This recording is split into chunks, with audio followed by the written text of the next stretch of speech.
મમરા અને સેવ. હા, ખાલી મમરા છે. આ એની માથે સેવ નાખવાની. બરાબર. આ પ્લેટ તૈયાર થઈ ગઈ. હમ.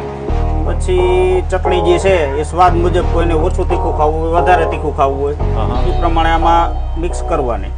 સેવ મમરા અને ચટણી એ મિલાવટ થાય એટલે ભેળ જેવું ભીનું બની જાય. વાહ. અને આજુબાજુમાં ક્યાંય મળતું નથી. આ મારી સ્પેશિયલ બનાવટ છે, મારી પોતાની જ. અચ્છા. આ ક્યાંય મળતી નથી. બરાબર. અને ન ખાવાની કોઈ વસ્તુ નાખતા નથી, બધું નેચરલ. લસણ, મરચું, ચણાનો લોટ પકવીને ચટણી બને છે. બરાબર. બસ, અને આ રીતે હાકીએ છીએ. તો આવો તમને આઈડિયા કેમ આવ્યો કે આવું વસ્તુ મારે ખવડાવવી જોઈએ કસ્ટમરોને? કંઈક નવીન કરવું હતું તો ધીરે ધીરે કરીને શીખા. બરાબર. અને શું શું વસ્તુ નાખે તો કેવું બને એવું બધું મિલાવટ કરીને તૈયાર કરી છે. બરાબર.